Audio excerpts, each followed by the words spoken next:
what I'm trying to do here is give you the umbrella. Have you be fucking rejection proof, rain proof, because you have that umbrella. You have the ability to block it off and let it slide right off you. It's going to hit you, it's going to hit the umbrella. It's not going to hit you. You're not even going to get wet. It's going to slide right past you. It's going to keep raining. You're going to have your shitty days. You're going to have your failures. You're going to have your rejections. But it's going to slide right off you, and you're going to be unharmed. And you're going to be totally fucking cool with pushing yourself continually every day because of this ability to just let it bounce right off you and not let it affect you. And that's really the most important thing. That's one of the biggest takeaways to today's episode, is having that umbrella, having that ability to just let it slide right off you. Like, let it fucking not affect you. You're just going by, you're pushing yourself, you're going through life, you're having these things, good days, it's going to be great and sunny, things are going to be awesome. You're going to have those days too, most of the time anyways. And then you're going to have those shitty days where it pours, it fucking hails. It's shitty out. It's going to snow too sometimes, but if you have that umbrella, you'll be fine. You'll be able to hold off, and you'll be able to just keep going by and doing what you have to do.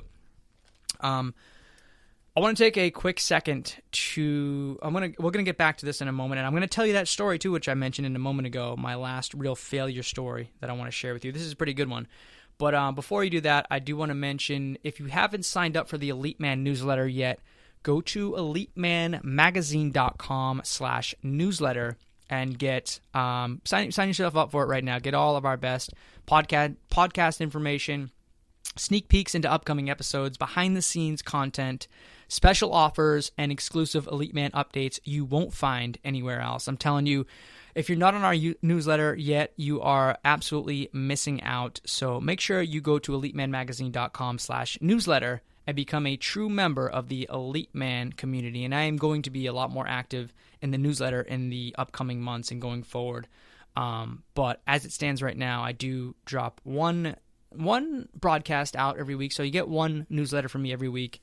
But in the coming weeks and months, and in the future going forward, you'll probably get 2 or 3, because I want to stay a little more connected with you guys going forward. So, needless to say, jump on that, elitemanmagazine.com/newsletter, and sign yourself up. It is a fantastic newsletter, and it helps you stay more active. It helps me communicate with you more actively. Of course, we have Facebook and Instagram at Justin Stenstrom on both of those, which I'm very active on and post regularly on as well. If you haven't followed me now. But the newsletter is just, cool in its own way, and it has a lot of bonus content that I'm not going to put out anywhere else. I want to have you guys, I want to give people that are on the newsletter shit that you're not going to find anywhere else. So it's pretty cool to have that extra dose of Elite Man content. So sign yourself up if you haven't yet. But going back to that story that I mentioned a few moments ago, the last real rejection story I want to share with you, and that is, I think I was, 19 or 20, right? So I'm going through all this shit. Let me take a sip of water real quick. Beautiful. This is good. I really do have a lot of fun doing these podcast episodes solo. I mean, it's just a good switch up. It's really cool. I like talking to you guys more. I like giving you a little more of my backstory and kind of sharing some narrative with you that I don't get to typically talk about on the podcast. As an interviewer, I try to do my best to pick the brains of the guests coming on the show. So I kind of take a step back. I like to take that seat back, and I like to just pretend as if I'm you, like I'm you guys listening. I want to think of all the right questions to ask this person. We have, about 60 minutes, sometimes a little longer, sometimes a little less, to pick the brain of the expert that comes on the show. And I want to make sure I get as much as possible out of the guest that comes on. I don't want to just, ask them a couple questions and then me just take over the episode and have my input on what we're talking about. Because typically when I bring somebody on, it's because it's for a specific reason, and I want them to cover a topic that they're an expert on, and they're probably better than, 99.9% of the world in that area, and they can cover that area fucking really well. So I want to set them up. I want to give them good questions. I want to give them questions that you guys are thinking of, questions that I'm thinking of, and put together an episode that really makes sense to dive into the way they think and how they process things and how we can learn from them. Going back to what I said originally, how we can learn from the things that they learned over the years and how we can take that shortcut to get better at what they're trying to teach us. So, a lot of the time, I kind of take a seat back, and I don't mind taking a seat back. I like being, just the interviewer guy and putting in my 2 cents here and there and saying, some cool clever shit from time to time, but I spotlight, I put the spotlight on the guests, and I really like to showcase their expertise for you guys. So, with that said, it's cool to switch things up and do these solo episodes. I like to talk a little more. Sometimes I like to talk too much. But yeah, it is fun. It's certainly a good time, and I like chatting with you guys. And the last few episodes I've did that were solo, you guys, a number of you guys reached out to me and said, how much you enjoyed those episodes, which, makes me want to continue to do them. So if you guys had reached out to me and said these episodes sucked, I would just, fucking stop doing them, because whatever. I understand. I'm going to go with the trend and what people want.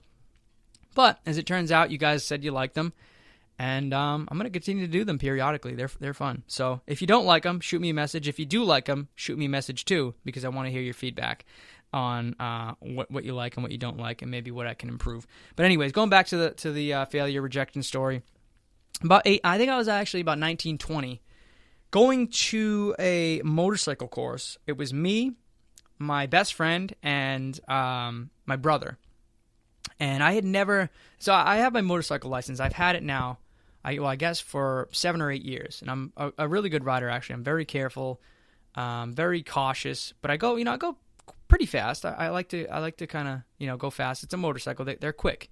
I like to go pretty fast, but I'm also very careful, and I'm very safe on the thing. So whatever. That's how I ride motorcycles. I love them. I've been riding now for a number of years. But when I'd first signed up for the class, this was, years ago. I had never had any experience. I never drove a standard, and I never drove or rode a four-wheeler or quad or a dirt bike. So I had absolutely no idea how the whole process worked of having to operate the manual, like the gears. I had no concept, I couldn't compartmentalize the process of the gears, like one down, one half up is a middle, is neutral, and then, up after that is second gear, third gear, fourth, and then fifth, etc. Like that whole thing was just so foreign to me. And I'd never been on never been on a dirt bike, so I didn't know how to keep balance or anything like that. And I'd never been on a quad, which would have gave me kind of some of the feel for using the throttle and, using the other, right hand for the throttle and then the left hand for the clutch, and then the brakes are down by your by your right foot. And, this whole thing was just totally foreign to me, and I had no fucking idea how to do it. So, long story short, we go to the class, and there's about 20 of us in the class. I'm absolutely fucking horrible at this class. I fucking suck. I am the worst one in this class. My brother picks it up really quickly. I think he had some practice with riding. I think he had a car that was a standard, so he just picked up the clutch thing really quickly.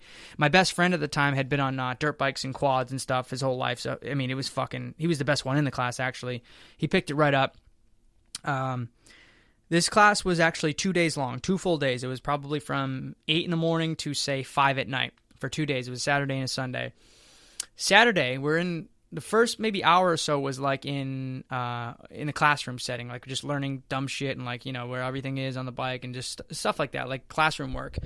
The rest of the time was out doing the field work, out in the parking lot and actually trying to maneuver these little motorcycles. They're like 250 cc's, tiny motorcycles. But for someone just starting off, and someone like me who had absolutely fucking no idea how to ride, they're big enough. 250 cc is big enough. So we're all out there, 20 of us, is my best friend, my brother, and then 17 other people that were taking the class. And we're just turning the bike on and walking the bike across and doing something called a duck walk. And it's probably 100 feet where we just let go. We turn the bike on, we pull the clutch out, and we just kind of slowly walk the bike. Not even putting any throttle on, just getting familiar with balancing the bike and holding it up and letting off the clutch so it can move, and just slowly moving it, a couple feet at a time. So we're all doing this. We're all lined up. We're moving the bike across, and I move it up very slowly, and I'm fucking nervous too, because the bikes are loud. I'm just starting off. Bikes are loud. There's 20 bikes lined up. Everybody in the class, I already knew everybody was going to be better than me. I didn't know that they were going to be exponentially better than me. I was fucking horrible at this. So everybody does this, and it takes them maybe 30 seconds for them to get from where we started to the finish line, 100 feet away. And I look up, and I'm 15 feet in, and it's holy shit, everybody's already done. and I'm fucking way behind here. I'm like lagging so far behind. I'm like 15% I'm 15% done while everyone else is 100% finished. And so I'm like, kind of getting a little nervous, and being the total newbie dumbass that I am at the time, I'm like, all right, let me just touch this throttle thing and kind of pick up the pace here because I'm so far behind. So I make the terrible mistake of I think I popped out the clutch, or I just like let go of it a lot, and for some reason, I don't even know if I had meant to really do the throttle thing, but for some reason I had throttled it and had let go of the clutch. So it wasn't just like a walk across. I wasn't just walking at this point. I'd actually inadvertently fucking throttled the bike, so it actually was riding. I was actually riding this bike after being exposed to it for like 10 minutes and having no fucking idea of how to ride it. Having no fucking idea of how to hold it up and walk across. Never mind ride the thing. But I inadvertently made myself ride this bike. And if you can tell where this is going, I've kind of foreshadowed what's going to happen. And that is that probably 15 feet later of riding this bike, I fucking crashed it. And I was it was face first into the pavement, and we all had helmets on, of course, but yeah, I crashed the little 250 bike. I got yelled at by the instructor, and I felt like a complete fool. I felt like a complete idiot. I mean, I was a complete idiot for doing that, but it felt horrible. Like I didn't, I was all scared, of course, because I just crashed, and I was like kind of like shaking up. I wasn't hurt, but I was shaking up. I look over, my brother and my fucking best friend are laughing at me, which I would have been doing the same, so I can't really, I can't really get mad at them now. Like I would have been laughing at them too. It wasn't a real crash. It was just you're an idiot. You just dumped the bike kind of thing.